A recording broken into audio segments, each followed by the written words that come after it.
Hey guys, I gotta be honest, I have absolutely no idea how we've made it this far into our daily multiple commentaries and not talked about Marsha Blackburn.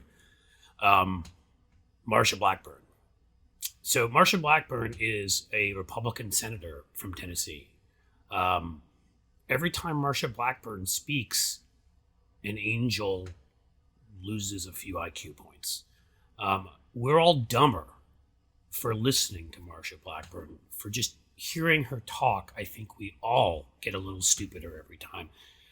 At this point, if it weren't for the fact that it's an actual competition to see who the dumbest Republican can be, and the contestants are many and varied, it would be. I mean, you'd look at Marsha Blackburn at different points in time and be like, there's the dumbest moron in there. But these days, she fits, the pattern, and actually, it says everything because the fact that she got her bachelor's degree in home economics, and I'm not kidding you. And no, this isn't sexist.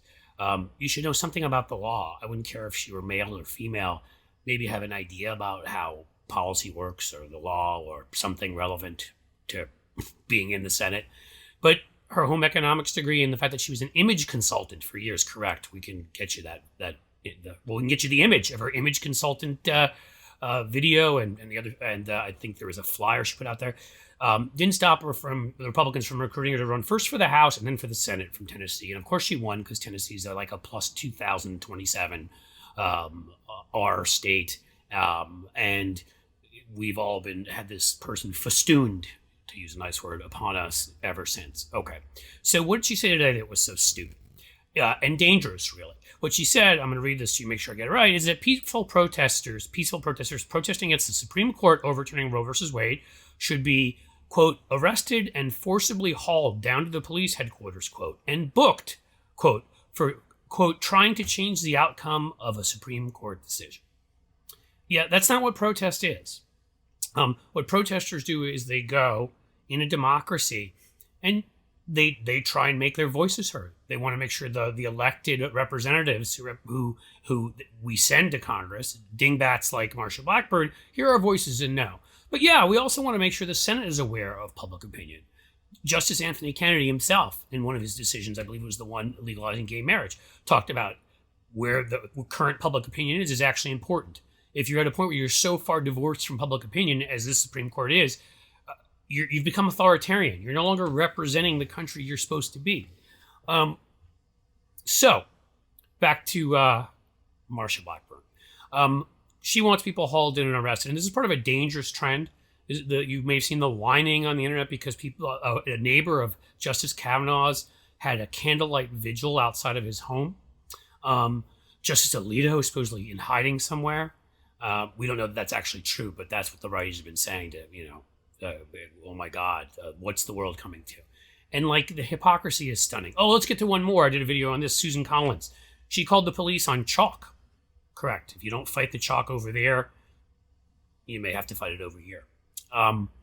Somebody wrote in chalk that she should vote to codify Roe, and it wasn't on her property. It was on the sidewalk in front of her property. And she called the freaking Bangor police. These whiny wimps on the Republican side who can dish out such vitriol and evil. And the fact that they're doing this candlelight vigils and people protesting peacefully outside of the court.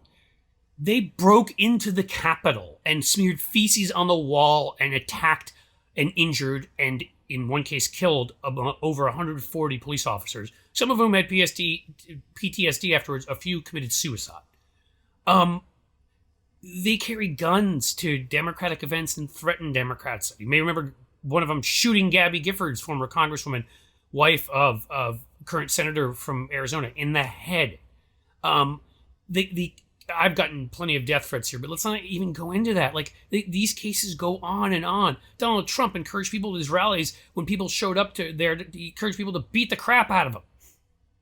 They're scared of candlelight vigils. They're scared of chalk. They're scared of people peacefully protesting, and they're encouraging their own people to commit acts of violence. If I went into what women have to go through right now just to go into an abortion clinic, the vitriol hurled at them in cases they have to wear bulletproof vests protected by people. There are actual people whose job it is to escort them in so they don't get killed.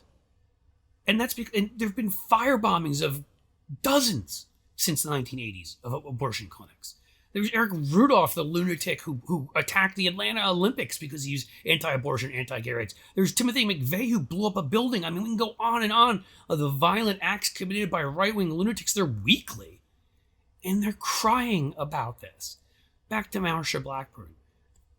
Please, folks, this is why you don't elect people who have home economics degrees and major in image consulting to be U.S. senators, who wake up in the morning and sometimes, like, you see that picture of her where she looked like Cruella de Vil, where the hair was like 40 feet up? Like, I'm sorry, these are not people that should be serving in the highest body. The fact that they are in their positions of power are why we are where we are. And you know what? We're going to protect our First Amendment right to protest. You're not going to become the fascists you wish to be, the authoritarians who don't allow us to speak. It's in the First Amendment, the right to petition, the right to peacefully assemble. And we're going to keep doing it, whether the image consultant, genius, home ec major herself likes it or not.